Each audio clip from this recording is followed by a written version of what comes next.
Hey everyone, I almost never block anyone on Facebook, but the only thing that actually would lead me to block someone is if I detect that they have absolutely zero open-mindedness whatsoever. Now, I know that the Facebook algorithm prefers dumpster fires. So the Facebook algorithm wants people to post controversial stuff that gets everybody stirred up, that gets everybody's heart rate high, and just gets everybody sort of fighting with each other in the comments. That is what Facebook wants. But that is not what I want from Facebook. What I want from Facebook is a community of engaged, intellectual people who are curious, who want to figure out what is Bitcoin and how do I use it to combat inflation? How do I use it to make my life better? So I will spend hours and hours and hours every day helping people understand about Bitcoin, answering their questions.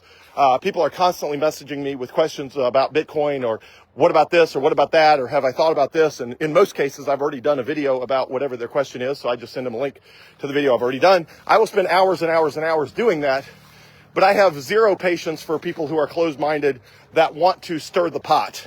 So I probably only block someone about every month or two on Facebook, but if somebody starts posting snarky, stupid stuff that's intended to stir the pot, then my immediate question is this person even 0.1% open-minded?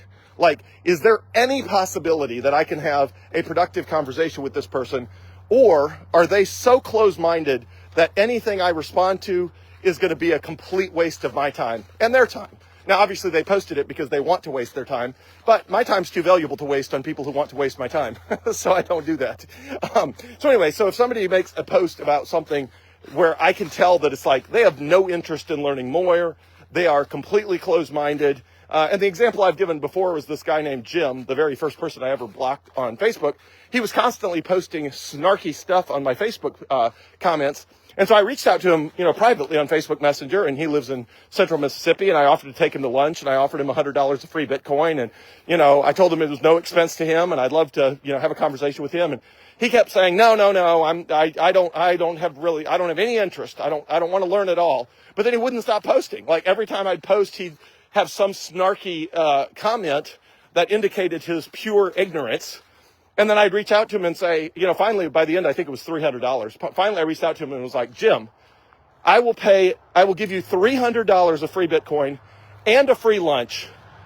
Just have a dialogue with me to see if I can convince you that there's something worth being open-minded about. And he was like, no, I'm way too busy. Actually, he was retired. He wasn't even busy. He was just like, I'm too old to be messing with this stuff.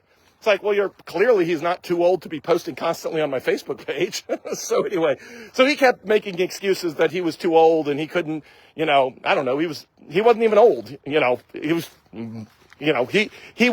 he very easily could have understood Bitcoin and, it could have used it to make his life much better. But he was so 100% closed-minded that once it became absolutely positively clear that there was nothing I could possibly do to have a productive dialogue, ultimately, he posted one last time, and then I blocked him. And so anyway, so it happens rarely, but now and then somebody, they'll typically post if they're, if they're closed-minded, they'll go post snarky stuff on like 2, 3, 4, 5 of my posts at a time. And it's like they woke up one day with a chip on their shoulder, and I'll go through the posts, and sometimes I'll respond to one of them, sometimes I'll try to have a dialogue, but as soon as it's clear to me that this person is a lost cause, I have no time to spend with people who are lost causes. If they want to be closed-minded and they want to lose, at some point you just got to let them lose. I mean, you can't convince somebody to win who really wants to just be closed-minded. I mean, some people are just so closed-minded to new ideas that there is absolutely nothing you can do to convince them. So anyway, if you're ever curious, it probably only happens every couple months or every month or two at most. But now and then, I get the sense that someone is so closed-minded and unwilling to read a book, unwilling to read a long Facebook post, unwilling to watch a video, unwilling to engage at all. They just showed up and they're positive Bitcoin's a horrible idea and they don't want to think about it. Okay, well, then either they can not post on my Facebook page, or if they keep posting on my Facebook page with snarky, stupid stuff that doesn't make any sense, and zero desire to learn, then at some point I will clear them out of my Facebook page by blocking them so that we can keep a positive dialogue about Bitcoin by open-minded people. Now, I don't mind if people are skeptical. I've told you before, I love to read information from Bitcoin skeptics. Like, I love reading, entire articles. In fact, I just came across The Atlantic. Someone in The Atlantic posted a long article, like long article sometime this past week. And basically it was, the thesis was that cryptocurrency is some sort of right-wing conspiracy theory. I don't know. It was ridiculous. But I meticulously read through the whole thing. And the conclusion I came to at the end of it was, wow, this person had to really, really, really try hard to write a very long article about Bitcoin without ever identifying its one useful purpose, which is as a sound money that the government can't make more of. So this person basically was throwing grenades every which direction, except that they never actually attacked Bitcoin. They were attacking crypto. They were attacking blockchain. They were attacking this. They were attacking that. They were attacking every dumb thing you could think of.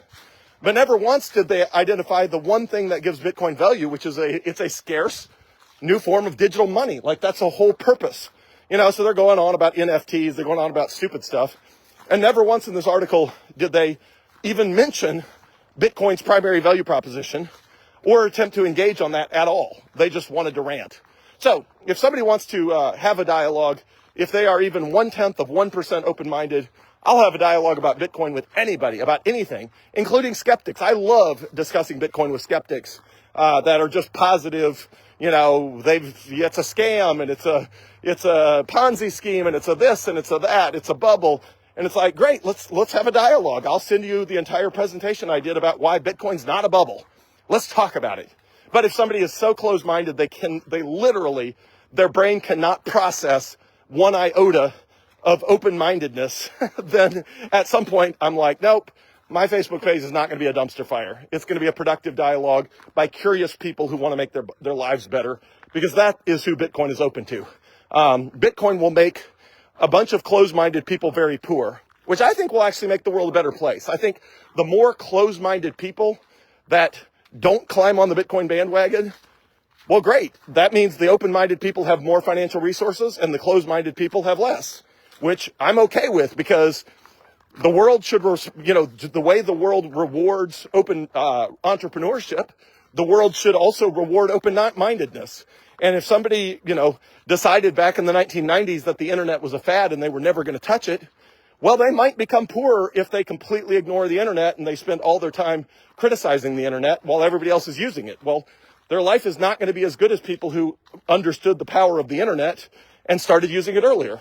But I'm okay with that. That seems to be the divine justice of the universe is, the more closed-minded you are, the worse you end up off. And the same is playing out in Bitcoin right now, literally as we speak.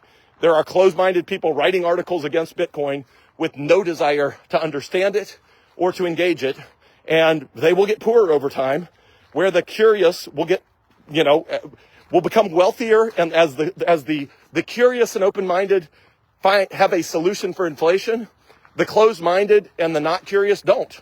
And so that will be reflected in the financial resources they have to live their lives. So thanks for being open-minded. I love the vibrant dialogue I have with so many people every day about Bitcoin and how productive it is. And figured I'd just give you some context that, 1 in 1,000 people I interact with are so closed-minded that it's not even worth trying. You got to move on to open-minded people, because there's plenty of open-minded people in the world, and the world's an amazing place with tons of people in it. So have a great day, everyone. Thanks.